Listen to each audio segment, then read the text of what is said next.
Hello and welcome to the video. और आज का टॉपिक बहुत ही ज्यादा इंटरेस्टिंग है and this is the continuation of the last topic. अगर वो वीडियो नहीं देखा है तो आई बटन में जाके देख लो। तो डेस्टिनी का है ना, एक बहुत ही अजीब सा फैक्ट है कि जब हमारा मेजर जर्नी हो जाता है ना, उसके बाद हमें समझ में आता है कि हम किस डायरेक्शन में जा रहे थे and what is our destiny. तो इसको तो हम समझने ही वाले हैं, उसके पहले स्टीव जॉब्स का ये वीडियो देख लो।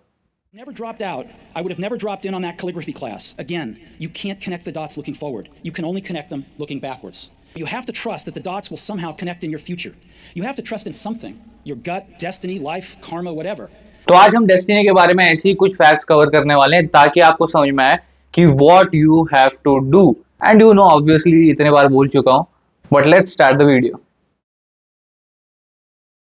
तो इंसान जब अपनी डेस्टिनी के बहुत ही ज्यादा करीब होता है ना, तब कॉन्सिक्वेंसेस, रिजल्ट्स, रिस्क, ये सब पता होने के बाद भी कॉन्शियसली वो वही एक्शंस, डिसीजंस और कर्मा करता है जो कि उसको अपने डेस्टिनी के और करीब लेके जाएगा।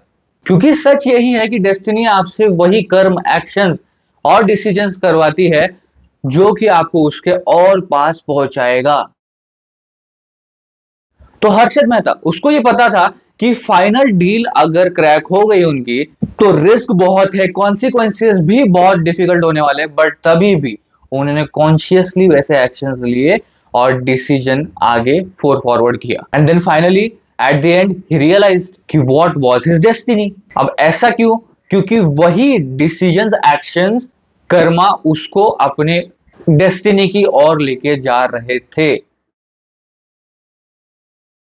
अब रावण को भी पता था कि सिर्फ मनुष्य ही उसकी मृत्यु का कारण बन सकता है, फिर भी उसने सीता माता का हरण किया। और विभीषण ने भी उन्हें कई बार अलर्ट किया, बट नहीं, तभी भी उन्होंने कॉन्शियसली वैसे डिसीजंस, एक्शंस और कर्मा किए।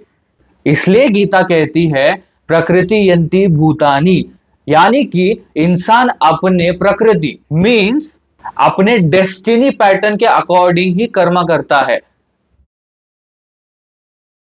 अब आपको कभी कभी ऐसा लगता होगा ना कि यार उस समय ना ये मिल जाता तो बहुत बढ़िया हो जाता, उस समय ना ये मिल जाना चाहिए था, लाइफ और भी बढ़िया होती। But let me tell you the truth now, कभी कभी प्रेजेंट में ऐसी कुछ चीजें हमें नहीं मिलती जिसके लिए हम बहुत क्रेव कर रहे रहते हैं या जिसके लिए हम बहुत डेडिकेटेड रहते हैं, बिकॉज फ्यूचर में वो और भी बेहतर फॉर्म में हमको मिलने वाला है।